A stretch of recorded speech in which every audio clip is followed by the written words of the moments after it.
né? E aí a gente poderia aplicar na leitura desse poema a mesma coisa que Davi Argut fez ao ler Bandeira. É uma provocação minha para vocês. Então, por isso que eu falei, já vou ganhando tempo sem precisar falar sobre isso, né? Já está falado. Contrastando com o título, que parece anunciar o tom festivo do aniversário, né? O resto do poema é todo lúgubre, fúnebre, né? Então, ele se dirige às sombras horríveis da noite. Notem, as 3 palavras, pessoal, têm um componente negativo, ok? Sombra, horrível e noite. Claro, no sentido tradicional, né? Como ele entrou como símbolo dentro da literatura. A própria Bíblia, né? O choro dura toda uma noite, mas a alegria vem ao amanhecer. Por aí vai. A noite, numa época em que não havia luz, pessoal, em que as casas, em que os homens viviam, né, ao lado das florestas, a ideia da noite pavorosa com os seus predadores, né? A ideia dos fantasmas e tudo era assombrador, assombroso, né? Então, a noite entrou para os arquétipos literários como representação negativa. A circularidade que a repetição do primeiro verso imprime a cada estrofe do poema anuncia o mundo como um labirinto, né? Ele gira sem encontrar saída para seu estado de aflição. A confusão mental do eu lírico se exprime pela ingênua crença de que sombras horríveis da noite possam lhe trazer tanto o bálsamo da vida como o alento para a esperança do seu peito. Pelo menos nas primeiras 7 estrofes do poema é claro o contraste entre um presente sombrio e um passado luminoso, né? Então essa ideia, pessoal, do mundo degradado, ela é tão antiga quanto o homem. A literatura está tomada disso, né? Até o cordel também. A ideia de que existia um passado luminoso e ele foi se degradando. Então, dentro do romantismo, pessoal, você buscava várias formas de fugir. Uma delas era fugir no tempo. Você buscar o refúgio na tua infância. Outra era o refúgio temporal, espacial. Você pegava a trouxinha com tuas coisas, punha nas costas e saía para morar na floresta, distante da sociedade, né? Havia uma fuga pela loucura.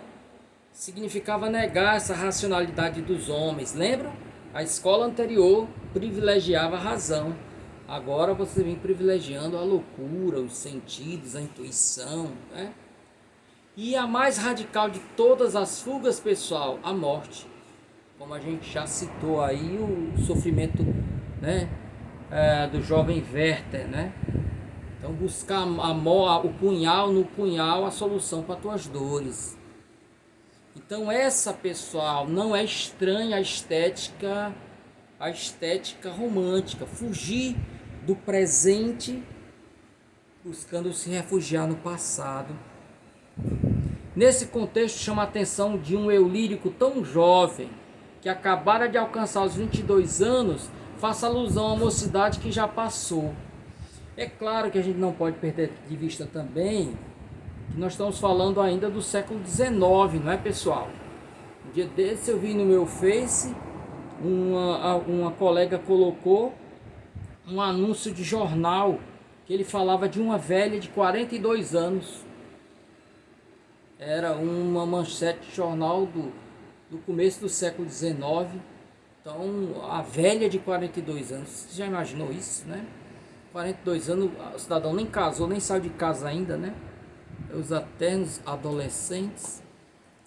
Na estrofe 8, pessoal, a alusão aos pálidos coveiros deixa ainda mais claro o tema da morte iminente, como registro profético da própria morte do poeta, que faleceria um ano depois, né? A ideia dos coveiros.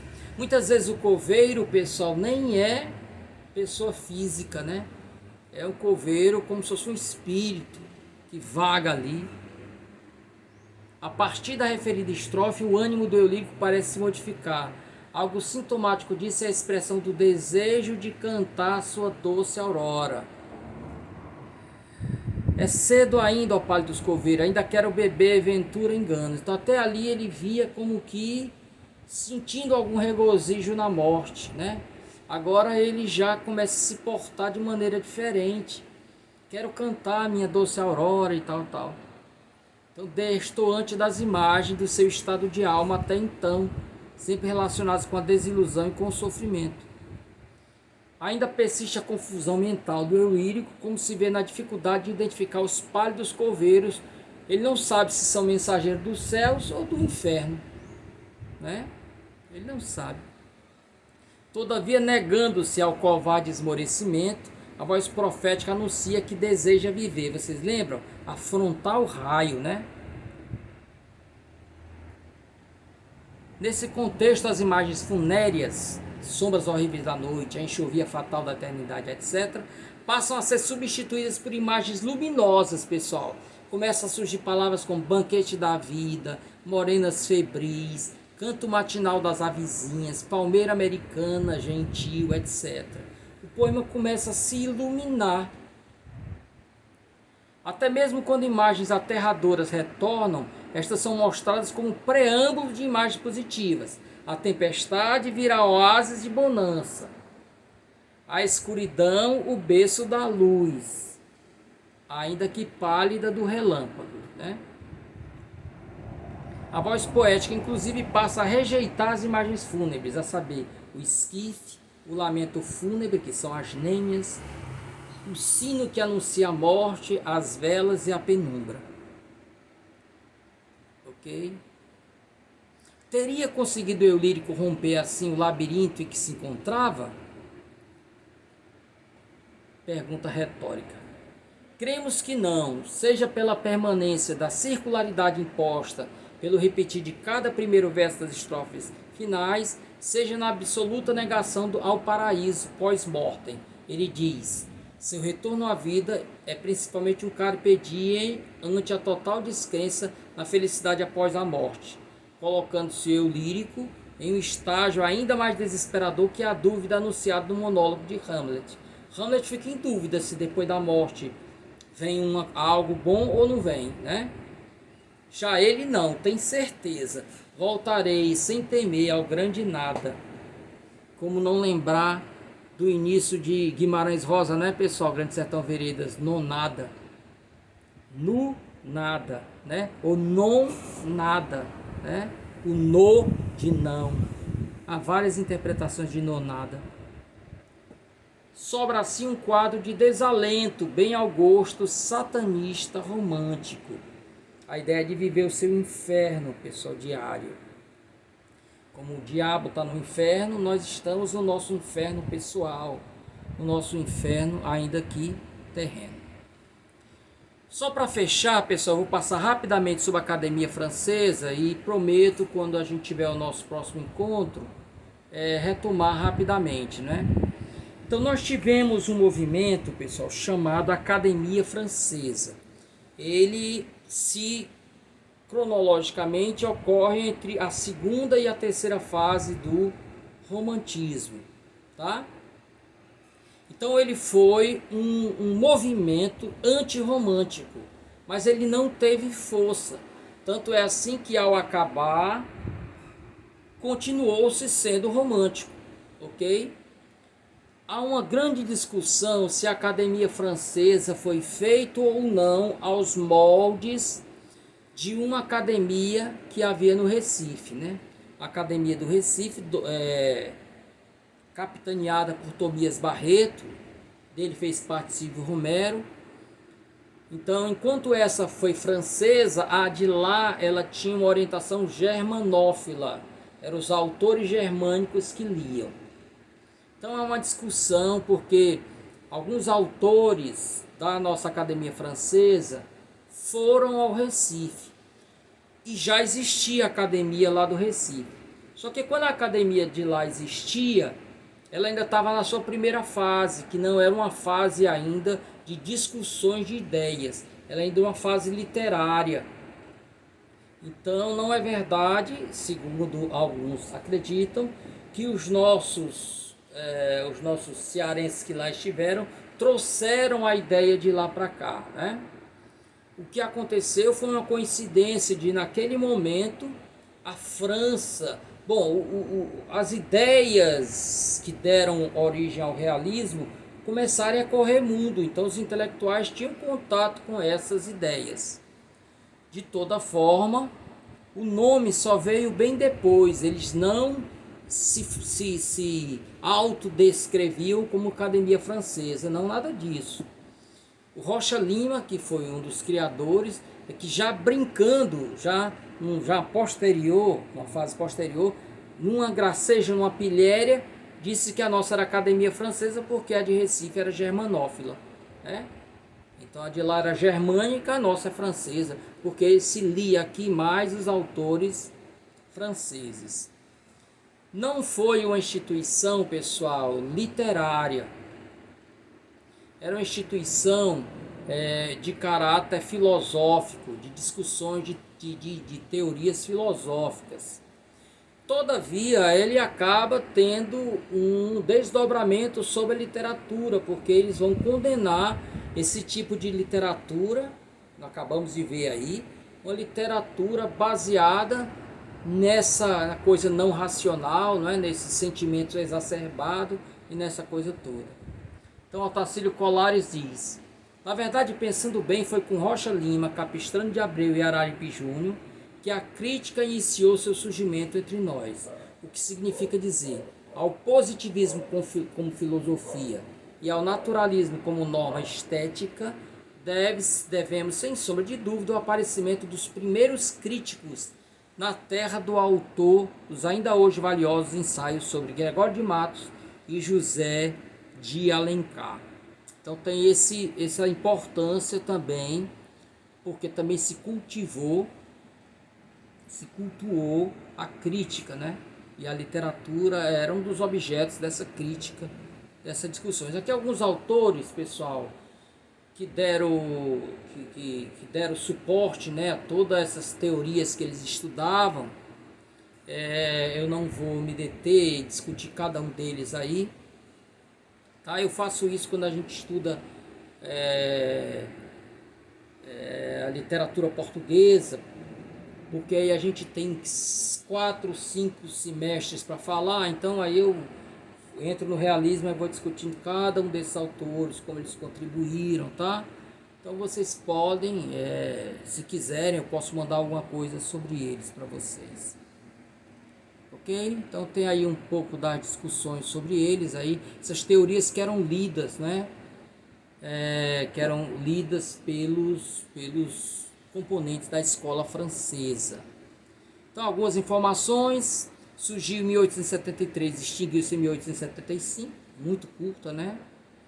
Chamou-se Academia Francesa de um gracejo de Rocha Lima, né? Porque se lia mais livros vindo da França, autores franceses, né?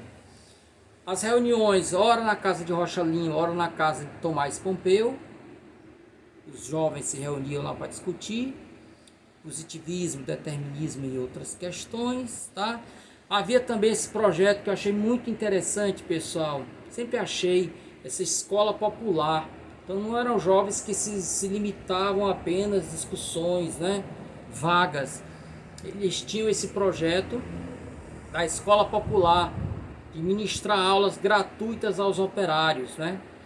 E a escola, aí esse movimento, todo ele também se desenvolveu em torno desse jornal da maçonaria. Inclusive eles entraram em choque com a religião católica, né? Através desse jornal, eles publicavam artigos nesse jornal maçom. Nem todos foram maçons, tá? Acabei dizendo aí, né? Através desse periódico, a Academia Francesa manteve violenta polêmica com o jornal Tribuna Católica, ok? Bom, aí aquela discussão que eu já disse, posso passar. Alguns dos autores, né? Alguns dos autores, né? Aqui são os que a gente vai ver daqui a pouco, vai ver no próximo encontro, né? Próximo encontro não, vai ser uma aula não não síncrona, não é assíncrona. Mas eu mandaria o material e aí volto a discutir quando a gente retomar, que são os poetas abolicionistas, ok? Observa-se, na época da Academia Francesa, um esvaziamento da crítica romântica, baseado na intuição e no subjetivismo. Esse processo, através da difusão de doutrinas cientificistas, representou a primeira reação ao romantismo no Ceará. Todavia, a agremiação, que foi tanto filosófica quanto literária, não produzia obra de ficção, mas sim crítica literária. Não teve êxito, uma vez que depois que ela se encerrou, continuou-se a produzir literatura romântica. Joaquim de Souza, pessoal, que nós acabamos de ver, né? Disse alguém que a poesia é a expressão do século em que vivemos. Pode ser que assim aconteça, mas o que me parece é que a verdadeira poesia é a parte do coração, a que exprime com mais ou menos fidelidade os sentimentos da nossa alma. Pois havemos de ser positivistas somente porque esta é a tendência do século. Ok? Bom, aí tem um pouco de discussão, pessoal, sobre os autores. Vocês podem ler aí, eu posso de repente retomar alguma coisa no nosso próximo encontro, tá? Algumas informações aí que eu trouxe para vocês, ok? Bom, então, gente, nós vamos encerrando por aqui. Professor, tem que ir trabalhar, obrigada. E eu estou trabalhando, bom, tudo bem. Então, gente, é isso, pessoal. Nós vamos encerrando por aqui. Na semana que vem nós não teremos encontro presencial, mas eu mandarei o material sobre os poetas abolicionistas. Talvez hoje não dê para mandar, porque daqui a pouco eu estarei saindo para um compromisso. Mas se ainda tiver forças quando eu voltar, é a escolinha de futebol do meu menino. Eu sou babá, coincidentemente nas terças e quintas, né? A mulher vai trabalhar e eu tenho que cuidar do neném também, então eu vou levar ele para a escolinha de futebol. Mas se eu voltar ainda com ânimo, ainda hoje eu ainda posto para vocês os slides e essa nossa videoaula que eu estou gravando. Ok, gente? Então um grande abraço. Não deixem de usar o nosso canal para trazer dúvidas, pessoal. Lá aquele nosso canal é para isso também, tá? Não se reprimam. Se não se sentirem à vontade, tragam as perguntas no privado para mim, ok? Um grande abraço, foi bom estar com vocês, brincar com vocês. Nave Xuxa se despede da Terra. Valeu, gente!